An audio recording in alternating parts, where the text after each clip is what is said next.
Ada kawan-kawan pernah tanya saya, habis murid-murid kat pedalaman ni dia buat apa waktu-waktu cuti, waktu-waktu dekat dalam pedalaman?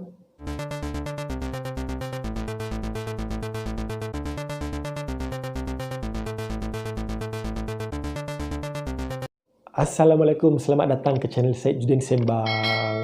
Terima kasih kepada yang terus menyokong, terus menonton. Dan video kali ini saya nak bercakap tentang satu tajuk, iaitu murid-murid di sekolah pedalaman buat apa pada waktu lapang, pada waktu cuti, buat apa. Sebab pedalaman situasi dia tak sama macam di bandar. Di bandar balik sekolah pun kita boleh pergi tengok wayang, kan? Waktu cuti kita boleh pergi mall dan sebagainya. Tapi di sekolah pedalaman, perjalanan aktiviti itu agak terhad. Kita tak boleh balik sekolah nak pergi pekan, pergi bandar 2 jam, lepas tu balik lagi 2 jam lah, dah sampai malam pula kan. Dan waktu cuti barulah ada masa untuk keluar ke bandar. Tapi sepanjang waktu yang kita murid-murid ni tak keluar, cikgu-cikgu pun tak keluar, murid-murid di pedalaman ni buat apa? Sebab ada kawan-kawan tanya, tapi kalau tak keluar ataupun petang-petang, murid-murid ni buat apa sebenarnya? Adanya kekangan internet, tak ada line telefon, elektrik dan sebagainya kan. Nak kata main game ke apa ke. Dulu masa zaman saya dulu tu tak ada. Sekarang tak tahulah sebab sekarang dah berubah, dah ada handphone dan sebagainya kan. Tapi masa zaman tu kanak-kanak ataupun murid-murid di pedalaman ni buat apa sebenarnya? Ini saya nak kongsikan. Yang pertama sekali, dia sama je macam murid-murid lain. Dia bermain juga. Tapi permainan dia yang saya pernah tengok, yang mana saya tengok, saya macam terflashback macam zaman saya kecil-kecil kan. Dia orang main guli. Bayangkan masa tu tahun 2015. Tahun 2015 saya dapat tengok lagi kanak-kanak main guli. Yang mana saya tak dapat tengok dah dekat bandar, dekat KL, dekat Selangor sendiri pun, dekat kawasan ni. Saya tak dapat tengok kanak-kanak main guli, main gasing, main layang-layang. Tapi dekat sana masih ada kanak-kanak main guli. Yang mana mereka main macam saya kecil-kecil dulu. Seronok. Kita main atas tanah kan. Lepas tu kita pump guli kawan, kita ambil guli kawan. Kita punya lah kan. Kita dah makan guli dia. Sama lah juga dia orang main benda tu juga. So flashback zaman-zaman saya kanak-kanak dulu. Tapi itu juga yang dia orang main guli, permainan tradisional. Masa di sekolah, saya pernah tengok murid ni, dia main kat sekolah tu macam ada satu kawasan bukit sikit je. Tapi waktu tu dia orang main daripada bawah tu, dia main panjat-panjat daripada bukit, kaki bukit, bukan bukit lah, macam tebing kan. Kaki tebing tu nak ke atas tu, dia macam panjat-panjat menggunakan satu macam alat yang dia orang buat sendiri, macam kayu lah dia orang buat sendiri kan. Lepas tu saya tanya, awak main apa ni? Dia orang cakap, cikgu kami main padi-padi. Padi-padi apa dia? Rupanya seolah-olah ataupun seakan-akan dia orang ni tengah menanam padi. Sebab di sana pun ada orang menanam padi bukit. Mungkin dia orang tertengok mak ayah dia orang yang bercucuk tanam padi bukit. So dia orang mengandaikan yang dia orang ni pun menanam padi bukit. Sebab tu dia panggil main padi-padi. Dia orang pegang satu alatan untuk cangkul, mungkin nak cangkul tanah, letak biji benih. So daripada bawah tebing tu sampai ke atas dia orang main tu, cangkul naik. Tapi seronok tengok sebab saya tak pernah tengok permainan ni kat tempat lain. Ada yang macam berlumba pun ada, siapa sampai cepat atas kan. Zaman kecil-kecil tak ada permainan ni. Tapi dekat sekolah pedalaman Sabah saya ni ada kanak-kanak tu main benda ni. Dan saya dapat tengok permainan padi-padi nama dia. Ada yang datang ke rumah-rumah guru, waktu-waktu free kan, ada yang datang ke rumah guru, duduk sembang, bermain dengan cikgu. Dia orang ni suka bercerita dan juga suka menyanyi. Kanak-kanak pedalaman ni dia suka cerita, suka menyanyi. Kadang-kadang dia suka tanya benda yang di luar pengetahuan dia kan. Dia tanya, cikgu macam ni. Kita pun melayan, kita pun seronok lah nak cerita satu benda yang murid-murid ni tak tahu, kita cerita kan. Kadang-kadang dah boring sangat, cakap, awak nyanyi lagu apa pandai? Awak pandai nyanyi lagu apa? Dan dia orang sangat seronok. Mereka mesra lah, saya katakan.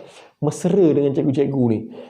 Mana yang dia orang ni pandai untuk ambil hati cikgu. Kadang-kadang kelebihan dia adalah dia orang datang tu bawa makanan sikit. Kalau mungkin masa tu ayah ataupun abang dia orang ada hasil mancing, hasil menjala kan, bawa ikan sikit, hasil cucuk tanam bawa sayur sikit. Ada kelebihan lah untuk kita kan, sebab kita baik dengan family, dengan murid-murid. Itulah dia antara kelebihan dia. Apa yang murid kadang-kadang buat, datang-datang dia nak bersembang dengan cikgu-cikgu, datang-datang bawa sikit makanan, dan bawa sikit sayur kan, tak dapatlah sikit kita. Terusnya ada murid-murid yang mengikut ibu bapa melakukan aktiviti. Contohnya ada murid-murid yang berniaga. Ada penduduk kampung yang buka kedai. Jadi anak-anak dia orang ni pun duduk di kedai berniaga. Ada murid-murid yang ikut mak ayah pergi mancing, pergi naik bot, pergi ambil berkebun, tanam sayur, jaga kebun dan sebagainya. So murid-murid ni pada saya dia dapat satu pengalaman yang hebat. Dapat pengalaman menjaga tumbuh-tumbuhan ni. Satu pengalaman yang hebat sebenarnya. Tak semua orang sewaktu kecil ni dapat ilmu macam tu. So murid-murid pedalaman di tempat saya tu dia orang dapat. Selain daripada tu, pada waktu-waktu lapang, terutama pada waktu malam dan waktu cuti, murid-murid ni akan pergi ke rumah-rumah ustaz. Kat sana pun ada ustaz kafar, ada juga ustaz sekolah kebangsaan, dan juga ada juga penduduk kampung yang boleh mengaji. So murid-murid ni akan datang ke rumah-rumah ni untuk belajar mengaji. Kadang-kadang ustaz pula pergi rumah penduduk kampung, dua-dua mengaji kat sana. So itulah antara aktiviti dia, sama lah macam kita kecil-kecil pun pergi rumah ustaz belajar ngaji kan. So sekolah pedalaman pun ada benda tu, dan belajar ngaji. Kadang-kadang balik kita dapat tengok datang sama-sama ni, dan datang sebelum gelap, balik tu dah gelap, berlari semua kan. Kita dapat tengok lah benda tu, kenangan kita kecil, kita pun balik mengaji dulu berlari juga kan. Macam tu lah. Selain tu juga aktiviti-aktiviti lain mereka adalah sama juga bersukan. Kadang-kadang orang dewasa main bola dekat padang, kanak-kanak main kat tepi, ataupun main takraw, ataupun main badminton kat tepi. Sebab kawasan kampung ni dia ada padang, dia ada dewan, dia ada gelanggang takraw, lengkap lah prasarana sukan dia ni, cukup nak main. So kanak-kanak kat situ pun diorang akan ikut ibu bapa diorang akan ikut abang-abang diorang ni untuk main sekali. So pada saya satu aktiviti riadah yang bagus. Seterusnya ada juga kanak-kanak yang saya tengok tu ada main basikal. So siapa yang ada basikal kat situ kira kaya lah kan. Ada basikal main.